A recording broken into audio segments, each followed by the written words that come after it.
did women have a revolution? In French society, women were very active and they participated in the events which brought many changes. यानी बड़े ही सक्रिय रूप से हर गतिविधि में females शामिल थी और जाहिर है जब उनका पार्टिसिपेशन इन्वॉल्वमेंट बहुत ज़्यादा था तो उनको उम्मीद भी थी कि रेवोल्यूशनरी गवर्नमेंट उनका जीवन सुधारने के कदम उठाएगी। यहाँ एक इम्पॉर्टेंट बात यह है कि थर्ड एस्टेट की मैक्सिमम औरतें अपनी जीविका कमाने के लिए काम किया करती थी। वो सिलाई बुनाई का, लॉन्ड्री का, कपड़ों की धुलाई, जैसे बाजार से फल सब्जियां फूल खरीदने का और बेचने का काम करती थी। उनमें से कुछ डोमेस्टिक सर्वेंट्स के तौर पर भी काम करती थी उनके घरों में जो लोग रिच या प्रॉस्पेरस थे।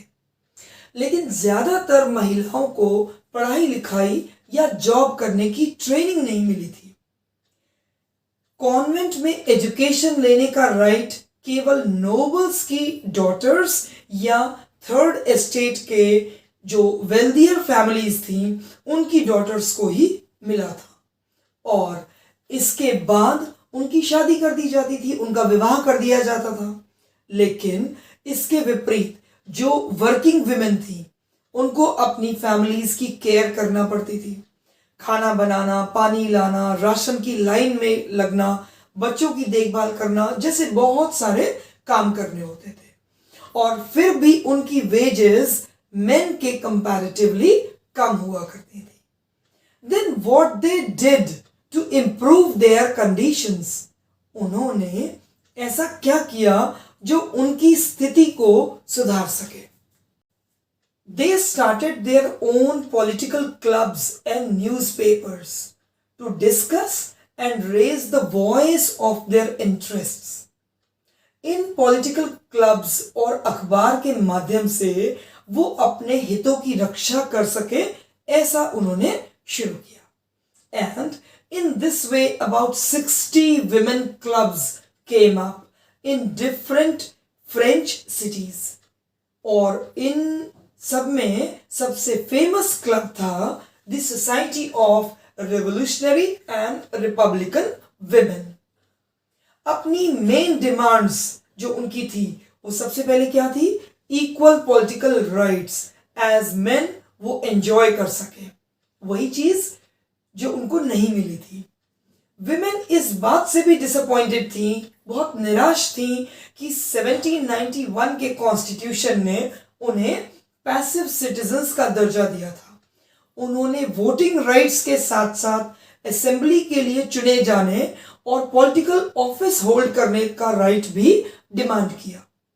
उनका मानना था कि तभी उनके हित या इंटरेस्ट उनको सरकार वैल्यू जब करेगी, ये कब होगा? जब उनको वोटिंग राइट्स मिलेंगे। और ऐसा हुआ भी। रेवोल्यूशनरी गवर्नमेंट ने in the very early years कुछ ऐसे लॉज बनाए जो विमेन की लाइफ में सुधार ला सके। मींस रेवोल्यूशनरी गवर्नमेंट ने उनके इन सारी डिमांड्स को सुनते रहे, मॉनिटर करते रहे, and this government it made certain changes which will definitely improve the condition of women of the French society. Now the thing is what steps were taken by the revolutionary government to help women. Let's see what these steps were. First, in the very important step that was taken by the Republican government, वो क्या था?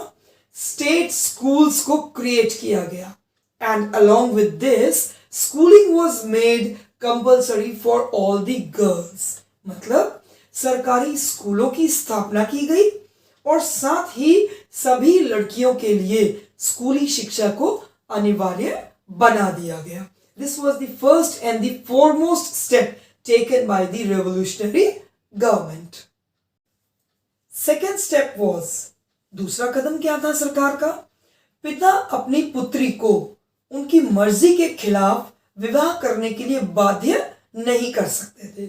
Means the father could not no longer force their daughters to marry against their will. This was a good step by the revolutionary government. और तीसरे number पे आया marriage was registered under the civil law and was made into a contract. मतलब शादी एक स्वैच्छिक अनुबंध माना गया. स्वैच्छिक मतलब अपनी इच्छा से. यदि उन डॉटर्स की इच्छा नहीं है, कोई दबाव नहीं उन पे दिया जा सकता था, इस तरीके का अनुबंध, और उसको रजिस्टर भी किया जाने लगा. चौथा क्या चेंज किया? तलाक को यानी डिवोर्स को कानूनी रूप दे दिया गया. Divorce was made a legal step and could be applied by both men and women. This is very important कि now both men and women they could apply for divorce. अधिकार क्या मिला कि आदमी या औरत कोई भी तलाक की अर्जी दे सकते हैं. और एक और महत्वपूर्ण जो स्टेप लिया गया विमेन की फेवर के लिए कि now women could train for jobs, यानी कि अब वो जॉब्स की ट्रेनिंग ले सकती है. And could become artists or they can even run smaller businesses. महिलाएं व्यावसायिक प्रशिक्षण भी ले सकती थी और कलाकार बन सकती थी, छोटे मोटे व्यापार या बिजनेस भी चला सकती थी. तो इस तरीके से रिपब्लिकन दिस रेवोल्यूशनरी गवर्नमेंट ने बहुत सारे लॉज इंट्रोड्यूस किए और इसके बाद भी राजनीतिक अधिकारों के लिए देखिए महिलाओं का संघर्ष जारी रहा. और रेन ऑफ टेरर के दौरान जो सरकार ने विमेन क्लब्स को बैन किया था, बंद किया था, उनके पॉलिटिकल एक्टिविटीज को बैन किया था, ऐसे वेरियस लॉज बनाए गए थे, कानून बनाए गए थे कि वो ऐसा कोई काम, कोई क्लब्स नहीं खोल सकती हैं.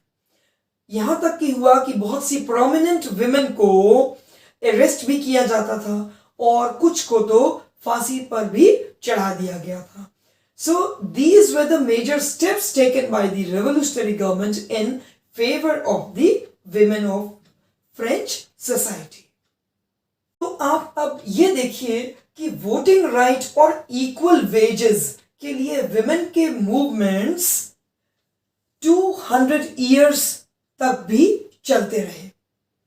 राइट टू वोट की जंग यानी फाइट फॉर वोटिंग राइट तो इंटरनेशनल सफ्रेज मूवमेंट के थ्रू जारी रही.